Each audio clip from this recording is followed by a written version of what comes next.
1789, the government of Bengal established a penal colony on Chatham Island in the southeast bay of Great Andaman, named Port Blair in the honor of Archibald Blair of the East India Company. After 2 years, the colony moved to the northeast part of Great Andaman and was named Port Cornwallis after Admiral William Cornwallis. However, there was much disease and death in the penal colony, and the government ceased operating it in May 1796.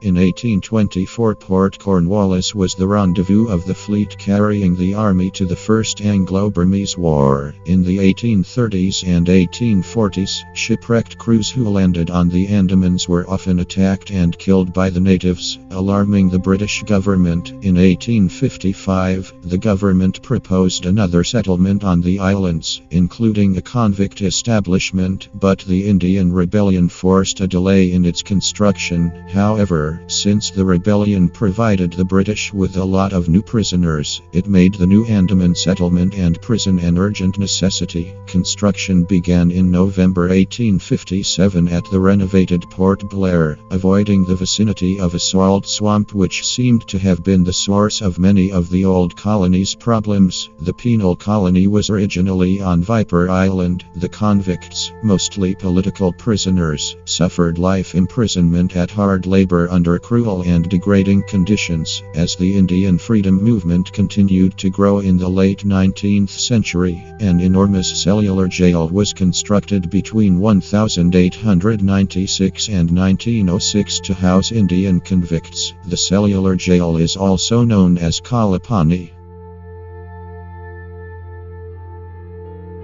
The Andaman and Nicobar Islands have been inhabited for several thousand years. At the very least, the earlier archaeological evidence yet documented goes back some 2,200 years. However, the indications from genetic, cultural and linguistic isolation studies point to habitation going back 30,000–60,000 years, well into the Middle Paleolithic. In the Andaman Islands, the various Andamanese people maintained their separated existence through the vast majority of this time, diversifying into distinct linguistic, cultural and territorial groups. By the 1850s, when they first came into sustained contact by outside groups, the indigenous people of Andamans were the Great Andamanese, who collectively represented at least 10 distinct subgroups and languages: the Jarawa, the Jungle or Rutland Jarawa, the Onge, and the Sentinelese. The most isolated of all the groups, the indigenous peoples of the Nicobars, unrelated to the Andamanese, have a similarly isolated and lengthy association with the islands. There are two main groups: the Nicobarese, or Nicobari, living throughout many of the islands, and the Shampan, restricted to the interior of Great Nicobar.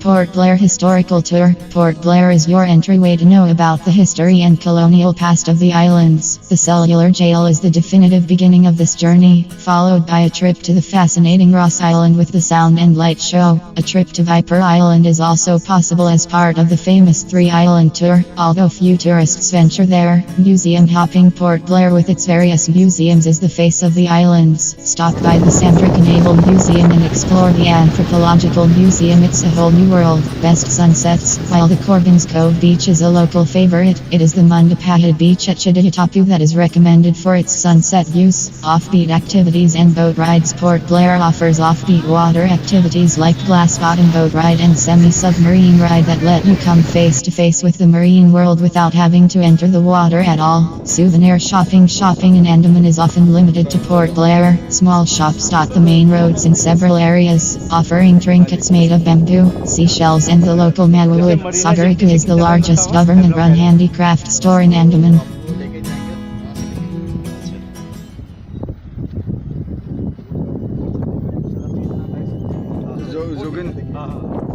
Little Andaman offers the best exposure, even if the season is quite short due to the monsoon which hits the sector from May to August. From November to February, some southwest stops, accessible by sea. remain passable. Surfing is fast gaining in popularity in the island as an activity option, with small resorts renting out surfboards and arranging for surf camps near Butler Bay Beach, whose waves make it the best surfing destination in India. Little Andaman has been covered as a prime surfing destination in India in the Storm Rider Surf Guide, Indonesia and the Indian Ocean. There is a private agency which runs a surfing school at Little Andaman.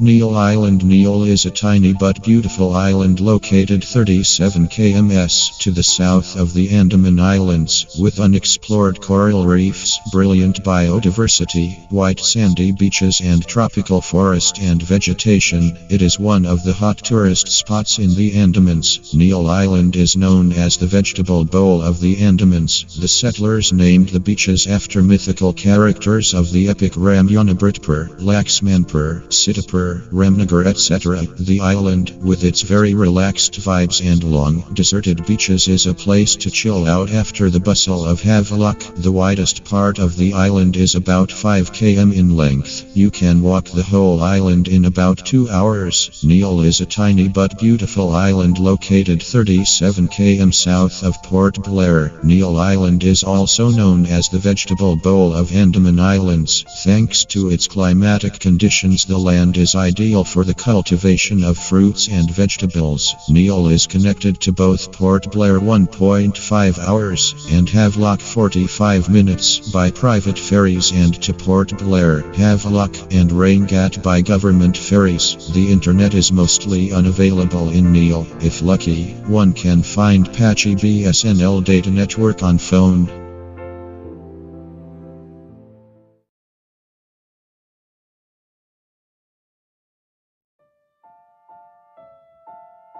Neil Island is best suited for those who want to spend a relaxed time among long deserted beaches, with little bustle, few activities to take up, and many luxury resorts. This island is best for those who want to spend a luxurious few days amidst nature, inspired by Indian mythology. All beaches in Neil have been named after characters from the Ramayana: Ramnagar, Sitapur, Laxmanpur, and Britpur to be precise.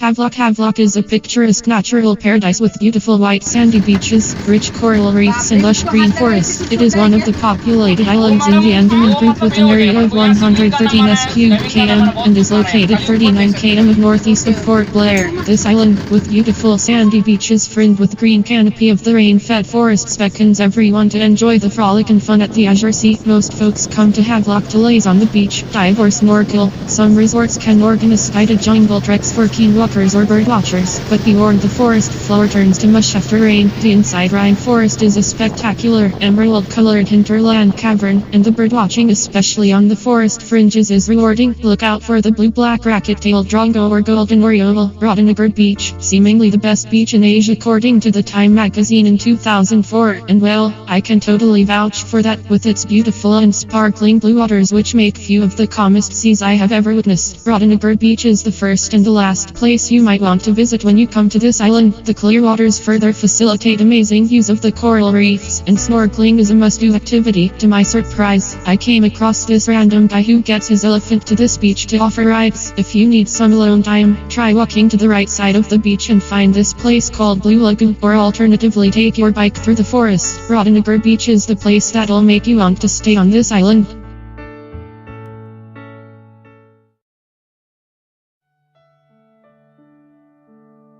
Kalapathar Beach is quite a questionable beach for some because of it being pretty far from the main town, but the reason it was chosen for its mention was because of it being an amazing picnic spot to visit either alone or with friends. Cook your own food and enjoy your afternoon with drinks and music. As the beach's name suggests, black-colored rocks line the coastline here. There's a forest on one side of the road, and once you cross it, you reach the heavenly and silvery beach where you might get engulfed by the sheer solitude of the calm and relaxing environment. A brilliant place to sit by and start writing some great travel stories, along with the beaches. There are some other tourist hotspots of Havelock Island too. These include some fascinating cafes and restaurants on the beachfront that pull tourists round the year. One must visit Emerald Gecko, a cottage resort run by Benny and Linda that serves super sumptuous seafood and English breakfast. A visit to Full Moon Cafe on Beach No 5 is a must for those who love old classic music, sumptuous seafood, healthy salads, ampersand refreshing cardamom lime fizzes. Other famous eateries in here that cannot be missed are Fat Martin, Venom Bar, Action, Roni, and Anju Coco Resto. And while water sports are the best activities in Havelock its vicinity, there are other things to indulge the travelers. One can take a day excursion to Neil Island for its coral reefs or trek up to the top of the Japanese Hill, which lies adjacent to the Rodnagar Beach.